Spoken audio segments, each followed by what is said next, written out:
तुल्य भारत न्यूज, भारत की आवाज। ऐसे कैसे आ जाओगे आप परिषद खाली छोड़ के?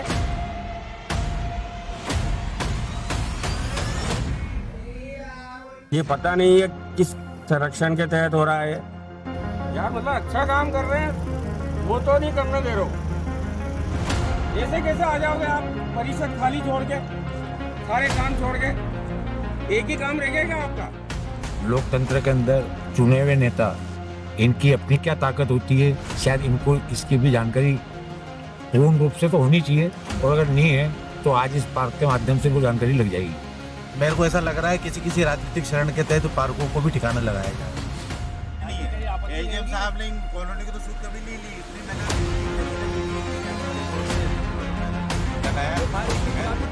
कि एक तरफ परिषद बैठी है, एक तरफ हम बैठे हैं, सत्ता पक्ष की पार्टी। ये बड़ा राजनीति विषय भी बहुत कि सत्ता पक्ष की पार्टी विरोध कर रही है। इसको खोलना तो दूर, इसको छूने भी नहीं देंगे हम। यहाँ तक जहाँ तक बैठे हैं, धरने पे बैठे रहेंगे भूखे पैसे। हम इस वक्त मौजूद हैं भैंसोदा मंडी के वार्ड नंबर 15 में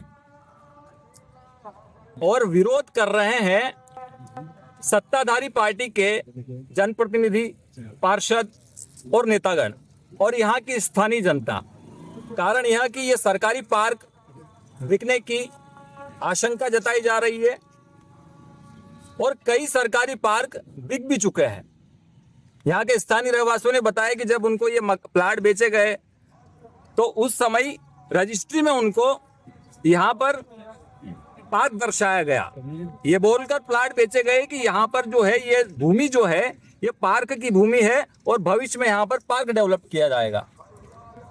लेकिन अब देखने में आ रहा है कि एक तरफ यहाँ पर अनशन पर बैठ चुके हैं नगर परिषद के अध्यक्ष, खुद ही अनशन पर बैठे हैं, नगर परिषद के पार्षद प्रतिनिधि कई सारे जो यहाँ पर अनशन पर बैठे हैं, और दूसरी तरफ नजारा आप देखिए कि पूरी नगर परिषद के जितने भी जो है कर्मचारी हैं, अधिकारी गण हैं, वो इस तार फेंसिंग को यहाँ पर हटवाने के लिए आए हैं। मतलब किस तरह का ये माहौल जो है इसको आप समझने की कोशिश कीजिए कि एक तरफ तो नगर परिषद अध्यक्ष है और दूसरी तरफ नगर परिषद के अधिकारी और कर्मचारी। नगर परिषद अध्यक्ष इस पार्क को बचाना चाहते हैं और तार फेंसिंग करवाई उन्होंने संरक्षण के लिए। ऐसे में दूसरी तरफ नगर परिषद के कर्मचारी और नगर परिषद का अमला यहाँ पर कुछ दिन बाद ही तार फेंसिंग हटाने के लिए आया है। जानेंगे कि क्या है ये पूरा मामला। अजीबोगरीब ये मामला भैंसोदा मंडी से है।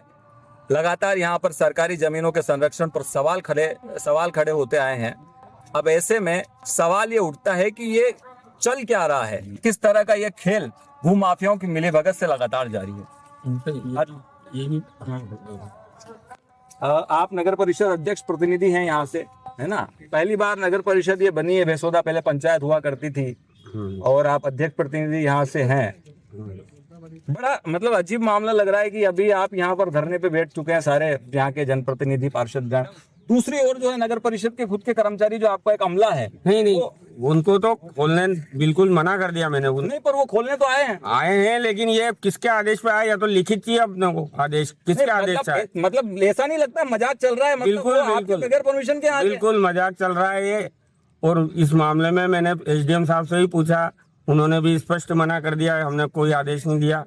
ये पता नहीं है किस संरक्षण के तहत हो रहा है, मेरे को ये कुछ ज्ञान नहीं है। लेकिन हमने तो ये बैठक में निर्णय लिया था कि हर पार्क को तार फेंसिंग करेंगे। कितने पार्क हैं नगर परिषद? हाँ, 10 से 12 हैं। इसमें तो पहली बार आपने इस पार्क को शुरुआत यहाँ से करी, यहाँ से शुरुआत की, एक अभियान के रूप में इनको बचाया जाए। हाँ। अच्छा, ये बड़ी अजीब बात है कि आपको मालूम पड़ता है कि नगर परिषद के कर्मचारी वहाँ पर जो है तार फेंसिंग हटाने के लिए पहुंच चुके हैं। कुछ दिन पहले आप लोगों ने यहाँ पर तार फेंसिंग करवाई थी। वजह निकलकर सामने आई थी कि इसको संरक्षण करना है, बचाना है। ये पार्क जो है कई सारे पार्क जो भूमाफिया निकल चुके हैं, तो ये इसको बचाने के लिए आपने एक मुहिम जारी की। बिल्कुल। अब ये किस तरह की स्थिति बनी हुई? एक तरफ ये मतलब वर्चस्व नगर परिषद अध्यक्ष, ये सीएमओ साहब क्या चाहते हैं अब ये देखना पड़ेगा। सीएमओ साहब है, ऐसा नहीं लगता है कहीं राजनीतिक प्रेशर है ऊपर से? बिल्कुल, अगर इससे तो ऐसे ही लग रहा है कि कोई ऊपर से प्रेशर है, जबकि प्रशासनिक प्रेशर तो है नहीं। प्रशासनिक प्रेशर नहीं है, राजनीतिक प्रेशर है। आप भी विधायक परिवार से हैं और प्रतिनिधि भी हैं आप। जिला पंचायत में भी आपके पास एक पद है और ये जो माहौल जो बन रहा है, लगातार यहाँ की सरकारी भूमियां बिक रही है, सार्वजनिक हित की भूमियां बिक रही है, सवाल बड़ा है कि आखिर इस तरह की अगर गतिविधियां होती रही तो क्या, कैसे बचाएंगे हम? ये मतलब ये तो एक तरह से गांव बिकने वाली बात हो गई। बिल्कुल ऐसा महसूस हो भी रहा है। शायद सीएमओ साहब को या जो महकमा जो सामने खड़ा हुआ है, इनको लोकतंत्र में जनप्रतिनिधियों की शक्ति का जो लोकतंत्र के अंदर चुने हुए नेता, इनकी अपनी क्या ताकत होती है, शायद इनको इसकी भी जानकारी पूर्ण रूप से तो होनी चाहिए, और अगर नहीं है तो आज इस पार्क के माध्यम से इनको जानकारी लग जाएगी। लोकतंत्र की क्या ताकत है, लोकतंत्र की क्या ताकत है, और जो जीते हुए जनप्रतिनिधियों की क्या क्या वर्चस्व है, क्या ताकत है। आज पूरा गांव हमारे साथ बैठा हुआ है और हम सब इनके साथ इस प्रकार के जो भी 10-12 पार्क हैं, उन सब पे ही ये कार्रवाई होनी है और सभी नगर परिषद के अंडर में आने ही चाहिए और आएंगे। आप पूर्व सरपंच रहे हैं यहाँ से, बेसोदा के जब पंचायत हुआ करती थी, लगातार आप अवैध कॉलोनियों को लेकर के जो है आवाज बुलंद करते आए हैं, सार्वजनिक पार्कों को लेकर के आवाज उठाते आए हैं, लेकिन अब स्थिति ये आ चुकी है कि ये कोई दूसरे इसमें सहभागिता नहीं निभा रहे हैं। मतलब सरकारी महकमा मतलब एक तरह से सोचा जाए कि साथ दे रहा है भूमाफियाओं का। नहीं, अभी जो चल रहा है ना, मैंने तो ये देखा है कि जनता से लूट और कॉलोनाइजर को छूट, ये जो नियम बनाया है अवैध कॉलोनी से वैध करने का, ये पूरा नियम जो है ना, वो सिर्फ कॉलोनाइजर के भले के लिए है। मतलब कॉलोनाइजर को एकदम फ्री कर दिया गया है। कॉलोनाइजर अपनी जो सार्वजनिक उपयोग की जमीन है वो बेच रहा है। उसके ऊपर जो एफआईआर की गई थी, उस एफआईआर के ऊपर कोई कार्रवाई नहीं हो रही है और जनता से विकास शुल्क के नाम पे लूट मचा रखी है शासन ने। ये बिल्कुल गलत है। इस नियम को और इस जो अधिनियम को तुरंत निरस्त करना चाहिए और जितने भी कॉलोनाइजर है उनके ऊपर एफआईआर करना चाहिए और डेवलपमेंट उनसे कराना चाहिए। और अगर वो डेवलपमेंट नहीं करते हैं तो उनकी बची हुई जमीनों को, जो कि कॉलोनाइजर एक्ट के अंदर नियम है, कॉलोनाइजर एक्ट के अंदर नियम है कि बची हुई जमीनों को राजसात किया जा सकता है, लेकिन इसके ऊपर ना तो किसी राजनीतिक लोगों का, ना किसी नेताओं का किसी का ध्यान नहीं है और पब्लिक परेशान है। बेसोदा मंडी की यह स्थिति है कि यहाँ पर अपन को काम कराने के लिए इतनी मशक्कत करनी पड़ती है कि बस पूछो मत। ये स्थितियां हैं और कॉलोनाइजर फ्री होके और सार्वजनिक उपयोग की जमीनें बेचने में लग रहा है। कितनी जमीनें बेच चुका है वो, और अब पार्कों की बारी उसने ली और पार्कों को भी अब मेरे को ऐसा लग रहा है किसी राजनीतिक शरण के तहत पार्कों को भी ठिकाना लगाया जाएगा। ये जो कॉलोनी विकास अधिनियम 2025 जो बना, राज्य सरकार ने इसमें संशोधन किया कॉलोनी विकास एक्ट के अंदर, तो इसमें सबसे बड़ी बात ये है कि विकास की अनुमति दे दी गई है ना, विकास शुल्क वसूलने की अनुमति है, टैक्स वसूला जा रहा है, लेकिन जो छोड़ी गई जो भूमियां थी उनको इस अधिनियम में कहीं नहीं, मतलब ऐसा नहीं है कि इसको किस तरह से राजसात किया जाए, इस तरह की कोई गाइडलाइन है कि नहीं है इसमें? इस सारे ऐसा लगता है कि जो अधिनियम बनाया है अवैध से वैध करने का, वो भूमाफियाओं से मिलके बनाया है। भूमाफियाओं के हित में है, वो पूरा भूमाफियाओं के हित में है, पूरा कॉलोनाइजर के हित में है। जनता का इसमें कोई भला नहीं है। जनता के ऊपर वो टैक्स का, विकास शुल्क का और भार दे दिया है। मैं मानता हूँ नगर परिषद के कुछ टैक्स होते हैं, वो सामान्य जो टैक्स होते हैं वो नगर परिषद, हर नगर परिषद लेती है, उसमें हमें कोई आपत्ति नहीं।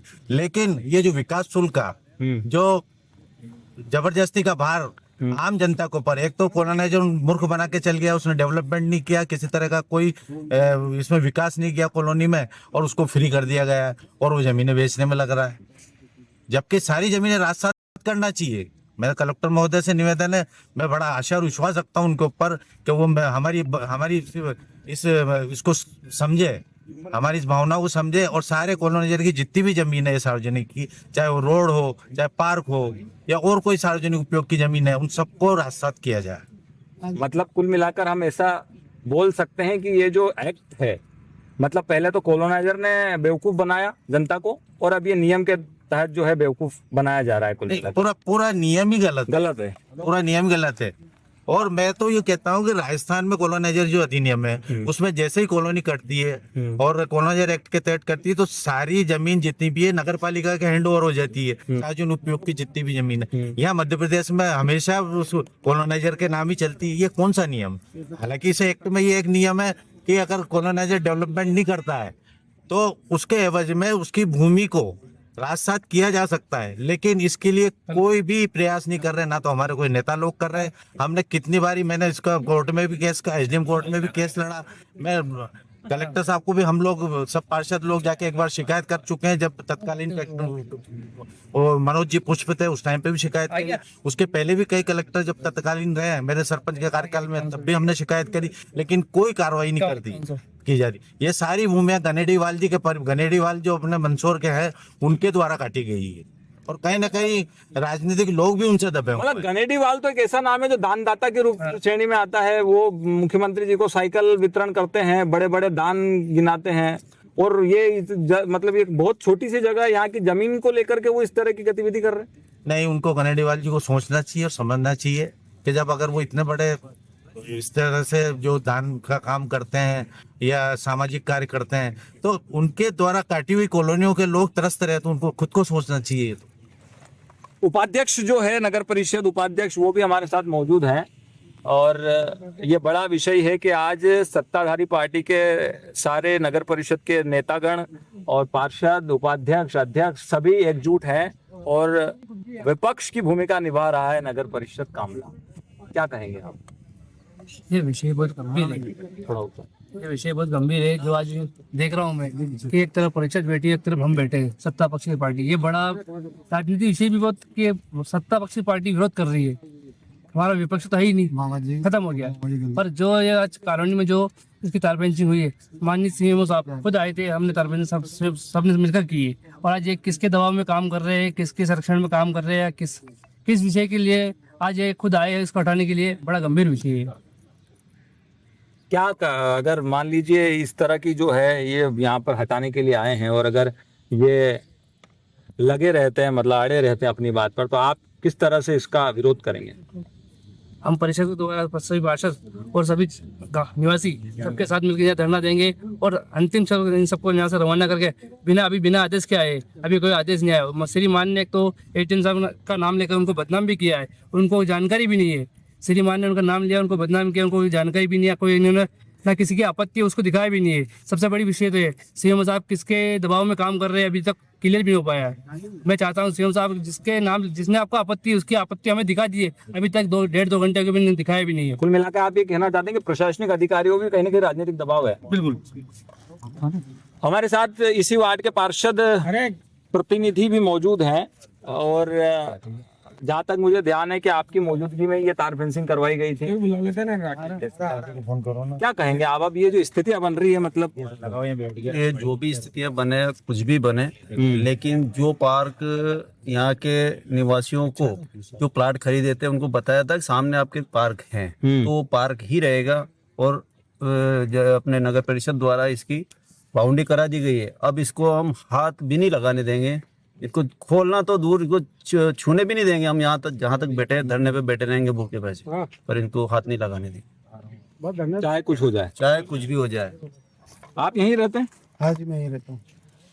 ये जो मामला पूरा निकलकर सामने आया आपको मालूम ही है, क्या कहेंगे आप? मैं तो ये कहूँगा कि सारे जितने भी हैं सबके इसमें हित में काम हो रहा है।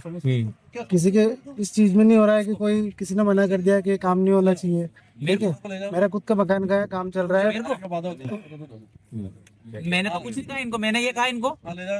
हाँ बोलो, आप तो बोलो भैया, बोलो। मेरा खुद का भी यहाँ मकान का काम चल रहा है। ये कह के मकान प्लॉट दिया गया है कि यहाँ पे पार्क वगैरह है, तो मैंने इसी चीज को देखते हुए प्लॉट खरीदा है। यहाँ पे पार्क भी है। ये पता चल रहा है पार्क भी नहीं है, उसको हटाने की कोशिश कर रहे हैं बिना किसी, लेकिन इसको हम हटाने नहीं है। आप ये यहाँ पे कार्रवाई करना है मंडी साहब, तो पर कानूनी कार्रवाई लगातार जो है अनशन पे करके पहले तो लिखित में आदेश। अनशन पे लगातार यहाँ लोग बैठे हैं सार्वजनिक पार्क के संरक्षण को लेकर के। यहाँ पर पुलिस विभाग भी, जो पुलिस विभाग के अधिकारी कर्मचारी भी जो यहाँ पर है, पुलिसकर्मी आए हैं, बैठक में लिया था। अब ये सवाल बड़ा हो चुका है कि अनशन कहाँ तक पहुँचता है। यहाँ पर पार्क हटाने आए, ये गलत है। सीमा क्षेत्र इस प्रोग्राम के प्रायोजक है सेहत आटा मसाला चक्की, थोक रिटेल विक्रेता। अब खाने में लाए माँ के हाथ का स्वाद। गीता कोल्ड प्रेस्ड कच्ची घानी तेल, शुद्धता से सेहत। होम बिल्डिंग कंस्ट्रक्शन, सबके सपनों का एक घर, वो सपना HBC करेगा पूरा। Dimension printers Jhalawar,